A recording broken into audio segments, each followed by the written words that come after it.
अस्सलाम वालेकुम दोस्तों, कैसे हो? उम्मीद है कि सब खैरियत से होंगे। अल्लाह आप लोगों को ऐसे ही खुश रखे। चलिए आज के किस्से की तरफ बढ़ते हैं, लेकिन किस्सा शुरू करने से पहले आपको एक खुशखबरी दे दूं कि वॉइस ऑफ रशीद मिफ्ताही जो हमारा नया चैनल है, उस पर हमने एक नया वीडियो नजर बद, बुरी नज़र के ताल्लुक से अपलोड कर दिया है। उसका लिंक नीचे डिस्क्रिप्शन में मौजूद है।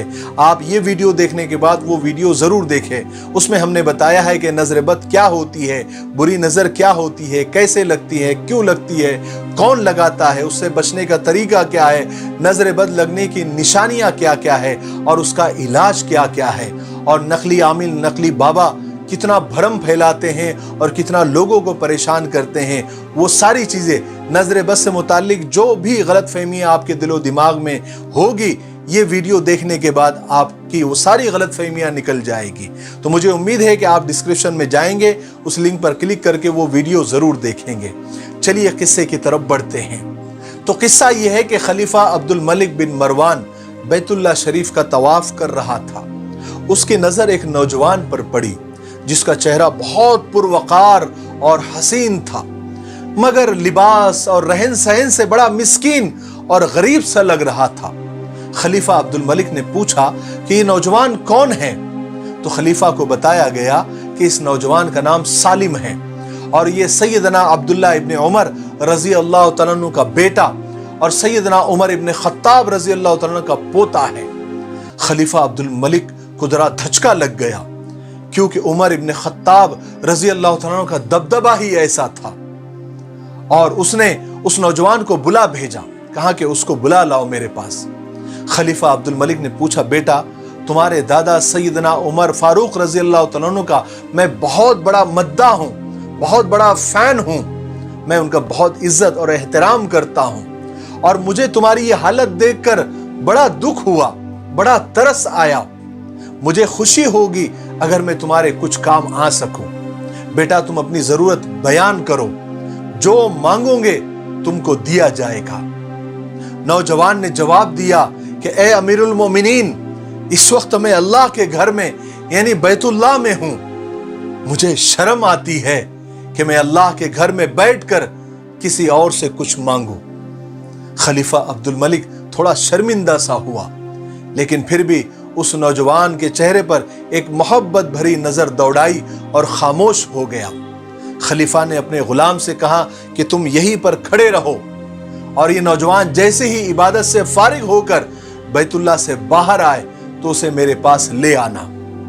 सालिम बिन अब्दुल्ला इब्ने उमर जैसे ही इबादत से फारिग होकर हरम काबा से बाहर निकले तो गुलाम ने उनसे कहा कि अमीरुल मोमिनीन ने आपको याद किया है।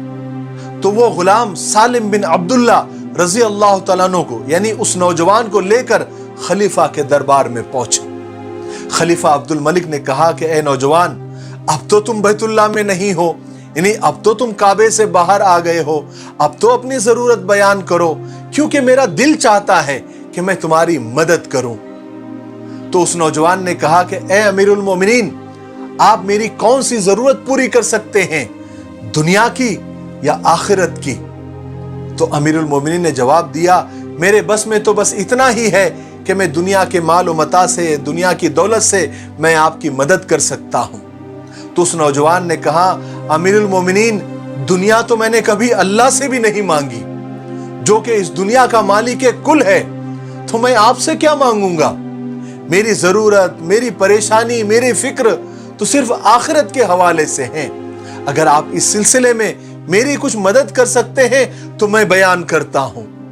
खलीफा अब्दुल मलिक नौजवान का ये दो टोक जवाब सुनकर शिशदर और हैरान सा होकर रह गया और एक ठंडी आह भरी और कहने लगा कि नौजवान, ये तुम नहीं, तुम्हारा खून बोल रहा है।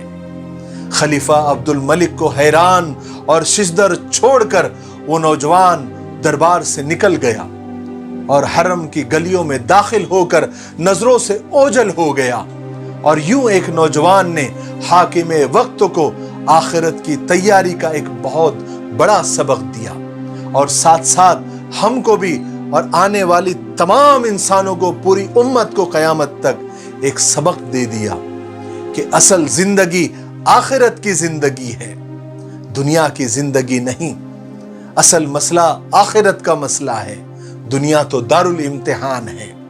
और दूसरा सबक यह भी दिया कि जब इंसान बात करता है तो उसके बात के पीछे, उसके लहजे के पीछे, उसके अल्फाज के पीछे उसका खून बोलता है, उसकी तरबियत बोलती है, उसके संस्कार बोलते हैं। इसलिए याद रखो, तुम चाहे लाख बदनाम सही, लेकिन गलत बातें करके, गालियां बककर, कमजोरों को धमकियां देकर अपने खानदान, अपने मरे हुए बाप दादाओं को बदनाम मत किया करो। पहले तोलो फिर बोलो। मुझे उम्मीद है कि इस छोटे से किस्से से हमको बहुत कुछ सीखने को मिला होगा। मेरे लिए, पूरी उम्मत के लिए, पूरी इंसानियत के लिए खैर और भलाई की दुआ करते रहे। अस्सलामु अलैकुम व रहमतुल्लाहि व बरकातहू।